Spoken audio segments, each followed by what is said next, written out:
Okay. Hello, my name is Kyle Worthy, and I'm here for an assignment for business and that relates with leadership as well. With that being said, I would like to thank you for taking your time to sit down with me to let me interview. And with that being said, would you like to introduce yourself? Yeah, most definitely. Hi, my name is Rob Munez. Definitely want to thank you for acknowledging me to be a part of this interview. Uh, as far as my career goes, I've been with Foot Locker for about 15 years, almost 15 years. Started off as a part-timer, didn't think much of it as a career, but with the right mentors, the right leaders that I was impacted by, I was inspired and pursued a career. Now I run one of the top properties in the Western region, not only as a manager, but a manager trainer. I help oversee the districts and train other people to be managers, also leaders. I run an $8 million operation with a staff with about 40 associates, and definitely love what I do. It's a continued inspiration, not only because I get to keep up with the latest and greatest trends, but I get to work with the youth. I get to work with mostly kids that are from like 16 to 22 years old, and I get to continue to like be their mentors, their coach, their leaders, and their inspiration. So that's what keeps me driving. And on top of that, it's not only helped me be a better business person, but it's also helped me in my personal life be a better father. I coach football, and it's helped me overall just be a better human being. Okay. With that being said, I'm gonna start off with a few questions, if you don't mind. Um, Question number one: how do you use your voice while allowing and others? My fault. How do you use your voice while still allowing others to express themselves? So, well, I use my voice. How do I use my voice, have, but while still Allowing letting others them to to express express. themselves? Right, correct. Okay. So I think first and foremost, as a leader, you need to be more of a listener and an observer, right? Because you can't lead people without understanding where they're coming from. So I think it's important first to listen and try to understand their thoughts or their point of views or opinions, and then let them know that you understand where they're coming from, or that at least you try to, and then you share your opinions and your reasonings on why you may think it's different, or maybe why you think it's the same. But I think ultimately, at the end of the day, if you want your voice to be heard, you need to listen to the people that you're trying to lead first. Okay, so question number two: why is it important to have a common goal with your followers? Well, I think you look at Phil Jackson. He had several championships with Michael Jordan. Phil Jackson didn't do it, right? He went to the Lakers. He didn't just do it himself. All his people that were under him, the Michael Jordan and team, the Kobe Bryant and team, they followed Phil Jackson, but all his followers followed him on the same common goal. And it could be certain core values, principles, whatever he was doing with those teams, they reached the common goal. And what was it? It was those championships. It was all those beautiful rings. And I think that's a great way to look at a common goal. And that's how I kind of try to see it in my store with my team. I want to be the Phil Jackson. I want to get the Michael Jordans, the Scottie Pippens, the Kobe Bryants. Now we're talking about the LeBron James, and hopefully we get another one. Nah. Okay. Question number three: how do you push yourself to imagine the positive outcomes of the future and the possibilities that come with it? Okay. No, that's a great question. I like that question because I've been challenged with this actually recently. I've had, with this new COVID new norm, we've had new social distancing guidelines in line, and we had to set it up. And I'm like, man, this is crazy. It's bananas. Like, what are we doing?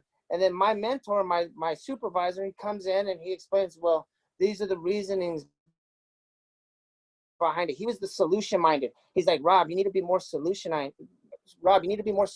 minded and not so fixated focusing on the problem. So right then and there, I knew that you can't be so much fixated on the problem, but really if you want positive outcomes and a positive future, you need to always try to look for a solution.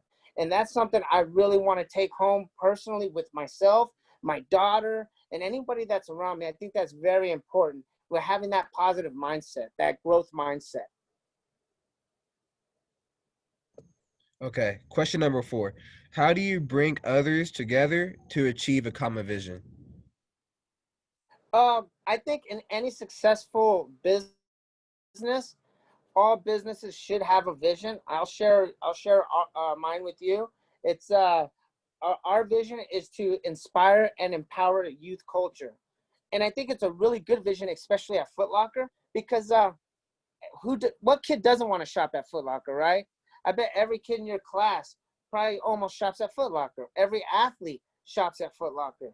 So it's our job to have that vision, stay entwined with the social media platforms, the up and latest greatest athletes, and knowing where we want to go with the youth culture.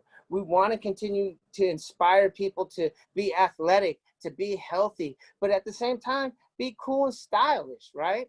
And I think just having those visions like are very important. Our company has more enticed visions I really can't share, but that's just something to kind of like shed the light on where I'm coming from. Understandable. Okay, so with question number 5. Um, what ways have you searched for opportunities to seize the initiative and look outward to for ways to improve?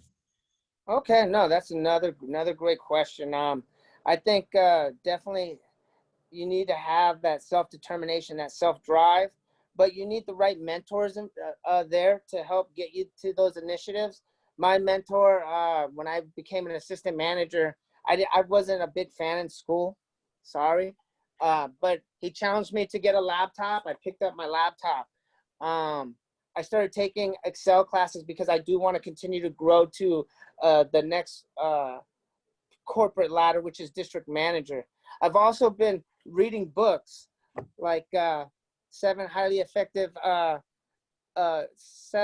of Highly Effective People, and then the 15 Invaluable Laws of Growth. These are really good books. If you haven't read them, take the time, check them out. Okay. Okay. Those are ways that you can continue to grow yourself and never stop growing. We always can keep growing. So I think that's a very important. That's a really good question. Okay. Okay, so for the next question. Um, was there a time that smaller goals added up to be a bigger accomplishment? Yeah, definitely. Here's one for me. I start off as part time. Like I said, I didn't think much of it, but then when I started to like work with the company and see the right people around me, I really started trying to move up. I didn't become a part timer to a manager trainer right away. Right. I became a part timer. I became a full timer.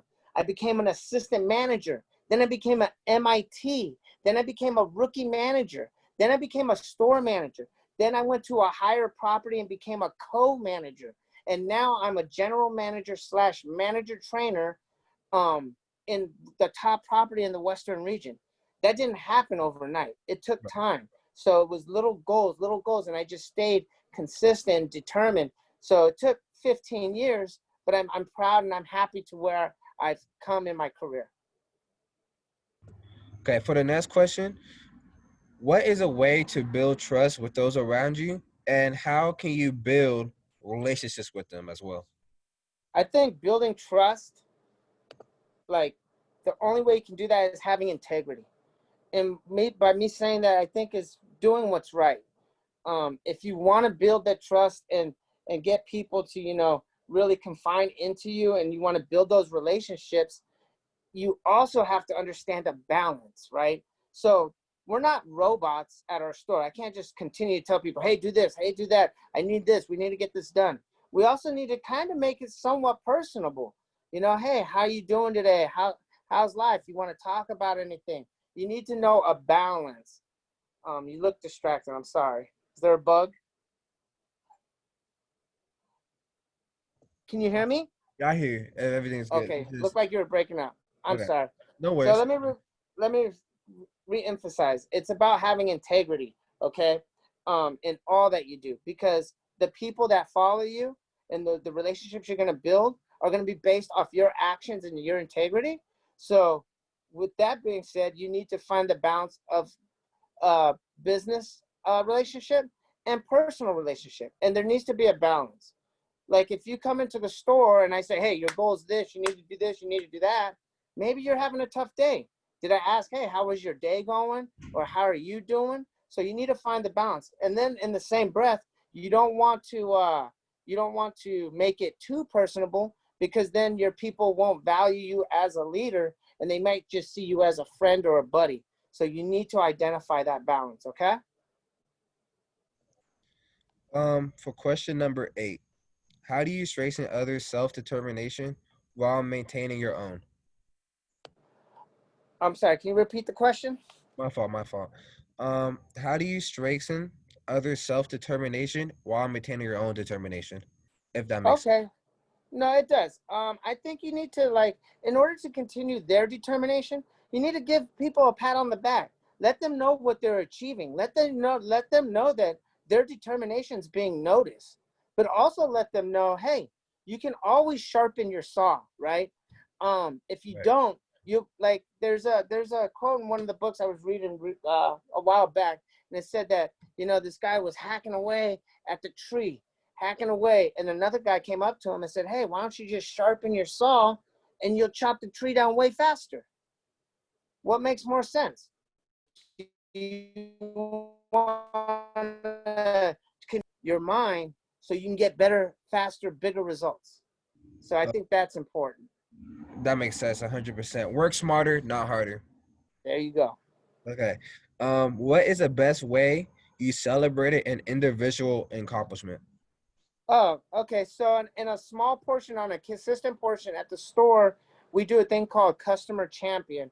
And Okay. what that basically means is every week, because I have, like I said, 40 associates, we want to recognize one associate every week. We'll get them like a Starbucks coffee. We post up a little reward and we recognize them for maybe social distancing, the new behaviors on how to act. Maybe they came in for other people's shifts, or maybe they stayed a little longer. We want to recognize people for their commitment.